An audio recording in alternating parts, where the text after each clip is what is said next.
babe, it's not easy. Put your face on your vision board. Like, you don't see yourself in the future. We're expected to accept the pickle juice. You are enough on your own. Hey guys, what's up? Welcome or welcome back to my channel. Hope you guys have all been doing well. If you're new here, my name is TheShai. Today's a new episode of, I'm gonna call it SHAI Talks now. Before I wasn't too sure, but that's what we're gonna go with. So I'm not feeling my best. I'm literally loading, okay? I've not been feeling well the last week, so this is the vibe for today's video. But I feel like it kind of goes with the theme, all things pink, because we're talking about closing girlhood and entering womanhood, okay? A new era, a new vibe, a new cut, a new color, new style. I feel like I've literally started to walk into my womanhood era, and I feel like we need to discuss. I feel like everything 18 plus, early 20s is like adulthood on training wheels, and I'm still in my 20s, but I feel like I'm finally stepping into that. Oh, okay. Like, oh, okay, I see. Like, my prefrontal cortex is developed and I peep things and I see things differently. So yeah, let's get into it. So first things first, nobody is coming to save you. Nobody's coming to save you. You have to create a plan for yourself. I feel like we've been sold a dream from Disney, from fairy tale, Prince Charming, someone's gonna save you from the tower. I think it's so important to make a plan, a clear plan for yourself, and regardless of any additions to your life. A lot of the time as women, you know, we think about getting married and having kids and having a husband and having a relationship and all this stuff. Your life still has to move forward. Not regardless of those things. I feel like those things are important to those of us who value them. You still want to make sure your life is fulfilled, your life is happy, your life is successful. Those things should be an addition to your life. And I feel like it's so important to build complete and full happiness on your own before you look outside of yourself for others to complete you. Like, no one else should complete you. God and you alone should complete you and make you happy. Everything else is an addition. In so many instances, and you can see, like, when people kind of put their happiness in their relationship or their child. If their child moves out from home, now they have no identity. If they break up with their relationship, now they're sliding down the walls. Like, girl, your happiness has to come from yourself and has to come from God. Like, that is where your self-esteem, your confidence, that is where your joy has to come from. I feel like you need to come in 100% and not go into life thinking other things are going to make you complete. Like, you are enough on your own. You don't need to add things to you to make you valuable. And I feel like society as a whole kind of influence us to feel like if we don't have certain things, then we're not as good or we're not woman enough. But please understand, you by yourself are enough. You're always worthy, you're always valuable, and you have to start with that and go forward from there, period. Okay, I feel like I kind of went off the mark but point still stands. Nobody is going to come and save you. Jesus saves. People in this world, you can't depend or rely on them. Always make sure you have your own back. Make your own plan. Make your own source of happiness. Like, don't wait for someone to come and give you happiness or give you a complete life. You already have one. Take control and go after it yourself. And if you meet someone along the way that can help you towards that, then great. It's so important to empower women, young girls, to know that, like, you can do it. Like, you don't have to wait for someone to give something to you. I feel like there's so much conversation and media on the whole idea of like soft life and marrying rich and stuff like that, and all that stuff is great, but we're living in a world where we can do for ourselves. So please don't abandon that in the thought process of, oh, someone's gonna come and do this for me. Like, make sure you're hitting your own goals, your own markers. Like, your life shouldn't depend on someone to the point where you're delaying your success or you're delaying your progress because you're waiting for someone to come and do it for you. So that leads on to my next point, which is the 25 and 30 scaries. Yes, we're gonna discuss, we're gonna talk about it, because I feel like even within my friendship groups and the people I know, it's the thing. Like, whenever someone's turning 25, oh my gosh, it's so serious, I'm 25. And then when you're pushing 30, oh my gosh, I'm pushing 30. Like, it's a whole thing, and we need to just calm down. Everybody calm down. I feel like everyone thinks they gotta get it all together. Like, they have to have like a checklist, check all these things before this age or on this age, and I feel like it just creates unnecessary pressure. Let's change the perspective. You're only getting wiser, hotter, and more experience in this life. Like, you're gonna have better boundaries, you're gonna have better understanding of who you are, what you want, what you don't like, what you like. I can't tell you, like, at 18 years old and 21, complete different people. I feel like it's something we're so scared of because society just made us feel like you gotta hurry up and settle with that. One thing I don't like is the word settle, because I feel like it just represents just settling for less. I don't like that, and I don't speak that over my life or anyone I care about's life. But you should always go for what you want, go for the best. Don't ever sit in a relationship or sit in a situation because it's okay and meh, I'm getting older so I might as well settle. Honey, there's so much out there for you. And that's not to say if you're on something good then drop it, because the grass isn't always greener. But I'm just saying, if you want more for yourself, don't ever limit yourself and think you have to settle because you're this age or you're that age. Like, girl, do not sell. I don't like that. I also feel like it's a generational difference too. Just the society has evolved in general, so I feel like it's just different. Ugh, all this talking's got my lips getting dry, but I definitely think it's a generational thing too. We gotta focus on the society and the world we live in today, okay? Because it ain't the same. It ain't the same.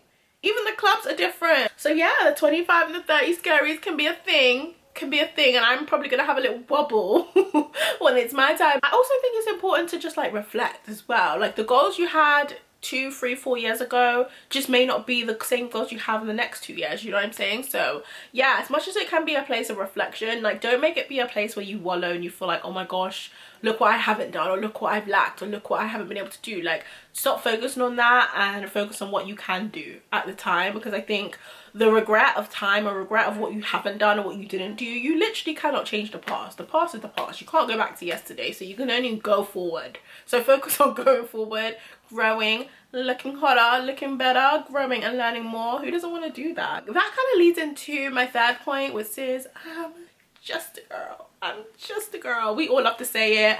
I say it all the time. I am just a girl. Be mindful. Life will take you by the edges and drag you. You have to be prepared to fight back. But I also think it's important to have your little moment where you can have that I'm just a girl moment. And for me, that is like self-care. So if I'm having a time, I'm gonna do something I like. I'm gonna go out to eat. I'm gonna get dressed, look cute. I'm gonna do my makeup. I'm gonna go out. Like I always make sure I take my I'm just a girl moment. Especially as black women, we have to build ourselves up to be so tough and so resilient and just like get on with it and be a boss and pull up yourself by your bootstraps and get it going. It's so important to cater to that soft side of ourselves and nurture the soft side of ourselves. I feel like as women, we're always looking to nurture everyone else. Make sure you're nurturing yourself, taking care of yourself, giving yourself a moment. It doesn't have to be a week away on holiday. That would be great. I feel like we all love to sip a little margarita by the beach. But please make sure to take care of yourself. Like at the end of the day, you are just a girl. Okay, my fourth point is finding your own morals and values and standing on them. Now this is something I feel like I learned pretty early on, even in my girlhood, but I feel like it's so important to understand what you think, your own thoughts, opinions, values, morals. But I think as you grow into your own person as a young woman, I think it's so important to really like figure out what you believe and what you understand, not just what people told you to believe and what told you to understand. So even as far as like your faith, like I grew up believing in God, but you know, as I've come into, you know, my womanhood, I feel like I had to go on another journey of like knowing God for myself. Do a little audit, like what do I think about these things? Like what is my actual opinion? Because you don't have to agree with everyone, and your thoughts can always change. You can always grow. Don't just agree with things because that's what everyone around you thinks. It's okay to have a different opinion, a different perspective, and stay true to that. Don't think you have to change or negotiate or change your opinion because of everyone else. Like it's okay to have a different opinion. People should be able to respect it. And with that being said, I feel like that leads into my next point about being nice. Okay, you do not have to be nice for the sake of it. We're expected to accept the pickle juice and not speak up about it and just be grateful and just be nice. I feel like a lot of time for women to be seen as unproblematic, you have to be nice and not stand up for yourself and not say how you feel. You have to accept the pickle juice, because if you don't accept the pickle juice and you speak up for yourself, then people want to call you names and call you out your name. I'm definitely not an advocate of being nice for the sake of it, just for other people to feel more comfortable. I think you should be kind. I don't think your delivery has to be mean. If the situation you're in needs you to be firm and stand 10 toes down on what you think or what you're sharing, I feel like it's totally okay, and you shouldn't have to make it softer, sweeter, or more nice for people to understand you. I feel like a lot of the time when you are putting on to be nice just to make everyone happy. I think people feel like they can like push over or get one over on you because they feel like, oh, she's nice, she'll just take it. No, sometimes you have to be firm, because being nice can make you have to repeat yourself 15 times and people not listen to your perspective. Sometimes you have to be firm so that people know not to play. Being a strict babe is not easy, but it definitely reaps results. Like, people know not to play and people know to come correct the first time, not the second, third, fourth, fifth, but the first time. I feel like for women who are people pleasers, this is difficult because you want everyone to like you, but at the end of the day, people need to respect you, because you can nice your way through life and you'll keep going through situations where people kind of one up on you, and you don't want that. Be firm but be fair. It's okay to speak up and say, I don't want to accept the pickle juice, actually I want what I deserve, I want what I asked for. Don't come back giving me something else and, oh, it's fine, don't worry, it's fine, I can do it. No, because that's how you get to accepting pickle juice, and we don't accept pickle juice around here at all. And if people want to call you out your name or say horrible things about you, let them, because that speaks more about them than you. Okay, you standing up for yourself really shook the demons in them, didn't it? Like, leave that to them. But be firm, be fair, and stand up for yourself. And that's another thing, like, people underestimating you as a woman. Like, no, I'm really that girl. And that leads into my next point, which I feel like women need to know, is be your own it girl. I think this is so important because, you know, in the world of mood boards and vision boards, it's so easy to look up to other people or be inspired by other people, and that's completely fine. But I think it's such a beauty and just an amazing feeling to be your own it girl. Like, be your own inspo. Don't live your life being in the shadow with everyone else. Don't always look outside of yourself to find joy or to find inspiration. Like, look at yourself. Even if you're not where you need to be, make that motivation. Like, this motivates me to do more. Get yourself on your mood board. That's one thing that I never understand. When people do like these vision boards and these mood boards, they're never on it. Like, you've got all these people on it, but you're not on it. It's okay to have inspirations, but put your face on your vision board. Like, you don't see yourself in the future. You don't see yourself on your future. Why is everyone else here and you're not? Put yourself in the middle, put yourself there, and it might seem like, oh my gosh, that's so what do they call it, full of yourself or whatever, but I don't care. I don't care. Like, you should be your own it girl. You should be inspired by yourself. You should be your biggest fan. I feel like as women, something that is just constantly a thing throughout our lives is self-esteem and confidence in who you are, how we look, how we present ourselves is such a thing that I feel like you gotta love yourself, honey. It's so easy to be so inspired by others that you start to look at what they have and what you lack. Be like, oh my gosh, she has this and I don't. Celebrate yourself for who you are and what you have. And if you want to change things or you want to improve things, you can do that as you go. But love yourself where you are now and who you're gonna be, you know? Okay, another thing is indecisiveness, and this is something I struggled with. I can make decisions, but it's some decisions that I would be like a minute iron about and be like, I don't know. Like, I could be in a shop for an hour just thinking about if I should buy one thing or two, or if I should leave them. Like, I used to be so indecisive. It also reminds me when I first started driving, the indecisiveness. I remember I was on a dual carriageway, and obviously, you know, you're driving and then the light would go amber and then red, and obviously if you're too close to the stop line, you just got to follow through. One time I was so indecisive, I was like, should I brake, should I not? And I had to make a decision, and I made it and I stopped. It was a bit of a harsh brake, but he kept telling me, like, you need to make decisions. And I feel like in life we need to make a decision and stick with it. Stand 10 toes down. You gotta make decisions and stand on them. The indecisiveness, the going back and forth, is just not conducive to anyone. It doesn't encourage growth. It only encourages delay, because the more you're indecisive, the slower it takes for you to get places, the slower it takes for you to make decisions and go forward with it.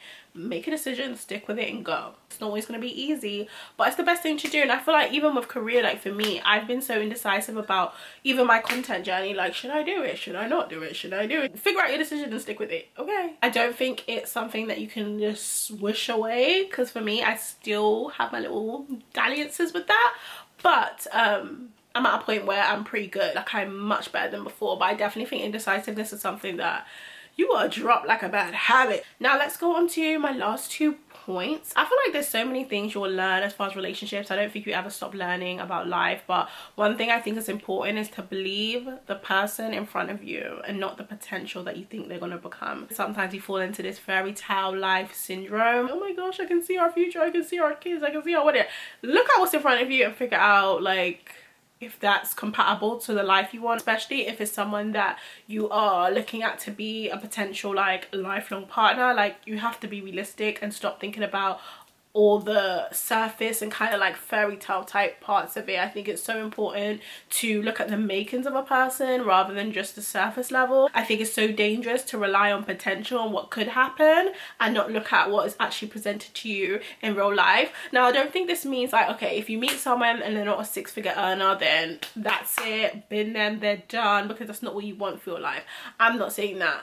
I'm saying I think it's more important to look at the makings of a man more than just the surface and the attributes that someone has. I feel like that's a better indicator of what type of person they are and what type of person they're going to be as regards to a relationship. So for example, you could date someone that they have a really good work ethic, they're disciplined, they're culturally aware, they're respectful, they have manners, they're attractive, they just have all the makings, they have faith, they're God-fearing, all the type of stuff that, you know, you may want in a partner. And then if you compare that to someone who may be a six-figure earner, maybe a high earner, can give you all like the nice things, the lifestyle, but then when you actually look closer at the attributes of the person, they're not really good with money, they don't save much, are they culturally aware, how do they feel about certain topics or social issues? Like, when you get down to nitty gritty, that's why I feel like looking at the attributes a person actually has is way more important, because one thing that we know about life is that life can life. Everything's not always going to be on the up and up. You got to try your best to choose someone that you know you can go through all the ups and downs with, because that six-figure earner, if life came at them and something happened, let's say the money got funny for a little bit, do you know that they could weather the storm? Or would they just go into one of those drops and start being aggressive or start taking out on people because life is not treating them well? Or do they have the attributes of a person that will say, you know what, okay, things aren't right now, but I'm gonna work hard to make sure I get back? Or are they going to be really selfish and be like, well, I'm focusing on myself because I need to get myself together, and then just leave you in the wind and just cut you off because they don't want to deal with you? Or would you prefer to be with someone that you know is more solid and well-rounded, someone that will take it on the chin and keep going and build back up to get where you need to be? Do you know what I mean? Like, I feel like the makings of a person and makings of a man is so important, beyond the surface level things, beyond the lifestyle and the money and the shoes and the bags and everything they can get you. Beyond that, who is the person behind that? You have to do your best to get to know the person behind the surface level and the things that like make your eyes shine. Everything that glitters isn't always gold. Like, sometimes you have to go beyond the niceties of it and actually dig deep and get into who a person is. It's so important. And of course, you can't always know everything about a person. Like, you're always going to grow and learn more things as you go along, but you got to do your best to kind of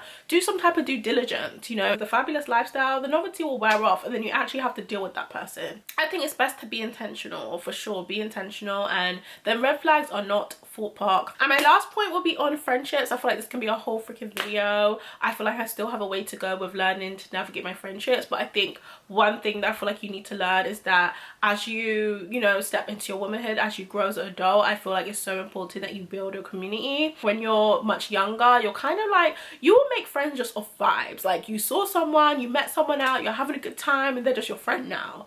I think as you get older, you start to understand the need to build community and to have a village, because as you know, you progress in life, things happen. Life isn't always about having a party and having fun and going on trips. Like, real life happens. A support system can really make such a difference in your life, as far as like just going through things, getting new jobs, so many different things where you really see the value in your community, you see the value in your village. I just want to say as well, you don't have to tell your friends everything. Everything doesn't have to be shared. Get yourself a journal and pray and talk to God about some things. But of course, there are some things that you are going to want to share with your friends and get perspective and just kind of build like connection and bond over. And I think as women, I think sisterhood is such a beautiful part of our lives. And I definitely feel like getting older, it's important you build your community. Not just people that you have fun with and on the surface level, but actual people that actually bring value and make you feel seen, and people that aren't just gonna come straight out with judgment. Your friendships aren't as constant as they used to be. Like, you don't see your friends every day.